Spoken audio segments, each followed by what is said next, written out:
अनेक प्रश्न आपण त्यांना विचारणार आहोत. ताई, स्वागत आहे तुमचं न्यूज 18 लोकमत. धन्यवाद विलास. प्रश्न पहिला हा आहे की ज्या प्रकारे ओबीसी आंदोलन या निवडणुकीच्या नंतर उफाळून आलेलं आपल्याला दिसलं, हा आक्रोश नेमका काय आहे? ओबीसींच्या मनातली ही अस्वस्थता नेमकी काय आहे?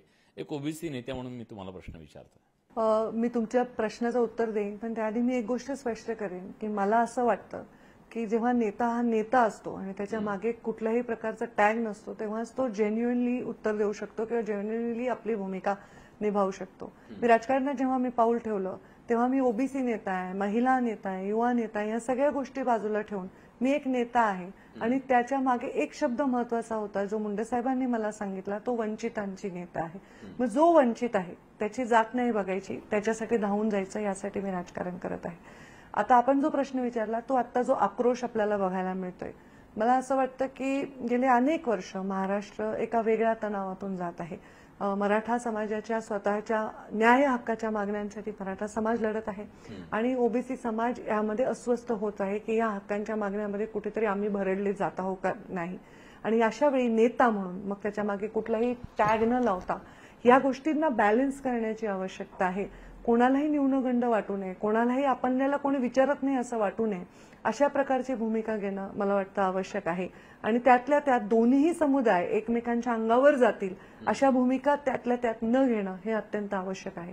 आणि महाराष्ट्र जे आता अनुभवत आहे त्या अनुभवाचे आपण कुठे डिनायलमध्ये न जाता परिणाम अनेक वर्ष होणार आहेत आणि ते कसे कमी करता येतील हे आमच्यासारख्या लोकांचं कर्तव्य आहे आणि त्यांनी ते करावं असं मला वाटतं. पण ओबीसींवर ही वेळ का आली? आंदोलनासारखं पाऊल उचलायची वेळ का आली? कारण कुठली अस्वस्थता आहे? कारण मुळामध्ये जे आरक्षण आहे, जशी मराठ्यांवर का आली, ही वेळ मराठ्यांवर का आली? वर्षानुवर्ष मराठा समाज हा राज्यकर्ता समाज आहे. मोस्ट ऑफ द मुख्यमंत्री मराठा समाजाचे, मोस्ट ऑफ द उपमुख्यमंत्री मराठा समाजाचे, मोस्ट ऑफ द मंत्री मराठा समाजाचे, आमदार, खासदार, मार्केट कमिटी, पंचायत समिती, आरक्षण नसेल तर तिथे कोणाला पद दिलं तर ते मोस्टली 99% मराठा समाजाचे आहेत. मग त्यांच्यावर ही वेळ का आली? कारण सामान्य माणसाच्या प्रश्नाकडे दुर्लक्ष होत गेलं. राजकारणामध्ये एखादा समाज मोठा झाल्याने समाजकारणामध्ये तो दुर्लक्ष करतोय की काय, खालच्या वर्गांवर दुर्लक्ष होतंय की काय, सामान्य माणसाच्या गरजांकडे दुर्लक्ष होतंय की काय, ही भावना वाढीला लागल्यामुळे मराठा समाजावरती वेळ आली. मराठा समाजाचं आंदोलन हे मी मंत्री असताना, पालकमंत्री असताना देखील झालं होतं. तेव्हा देवेंद्रजी मुख्यमंत्री होते, तेव्हा त्यांचं आंदोलनाचा एका पद्धतीने ते झालं होतं, शांततेने झालं होतं. ठिय्या आंदोलनं झाली होती, कुठे तोंडाला पट्टी बांधून किंवा लहान वयाच्या विद्यार्थिनीच्या हस्ते निवेदनं देऊन राजकारणाला बाजूला ठेवून ती आंदोलनं झाली होती. यावेळी त्या आंदोलनाला गेल्या 2 वर्षामध्ये एक वेगळं स्वरूप लागलं गेलं आणि त्याच्यामुळे निसर्गतः ज्या वर्गामध्ये तुम्ही आंदोलन म्हणजे मागताय आरक्षण, तो वर्गही तसाच अस्वस्थ होणार आहे. हे निसर्गत आहे. आता अनेक गोष्टी असतात, जसं आता धनगर समाजाचा आरक्षणाचा अनेक वर्षाचा प्रश्न आहे. त्यांना पाहिजे एसटी मधनं आरक्षण, तर एसटी मधनं लोक म्हणतील का या आम्ही तुम्हाला आरक्षण देतो, आम्ही तुमचं ओवाळून स्वागत करतो. नाही ना, ज्याचं आरक्षण जाणार आहे तोही अस्वस्थच होणार आहे. त्यामुळे हे अस्वस्थता ही मला वाटतं अपरिहार्य होती. त्याला कुठेतरी हिंसक वळण नाही लागायला पाहिजे होतं असं मला वाटतं.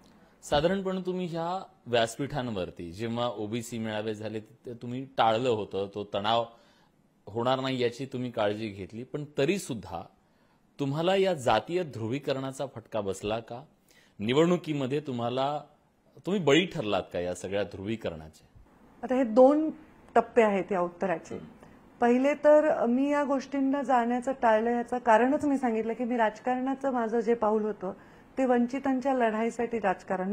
मी काही कुठल्या तरी प्रेरणेनी, कुठल्या तरी अत्यंत आंतरिक इच्छेने राजकारणात आलेली नाही. मी एक चांगल्या सुदृढ वातावरणात वाढलेली आहे, एका आंतरजातीय विवाहात वाढलेली आहे. त्यामुळे जात आमच्या घरामध्ये कधी नव्हती किंवा ह्या गोष्टी नव्हत्या. पण एखादा गरीब आला, एखादा अडचणीतला माणूस आला तर त्याच्याकडे जाऊन त्याची मदत करण्याची भावना नेहमी जोपासली आहे. त्यामुळे मी राजकारणात आल्यानंतर जात हा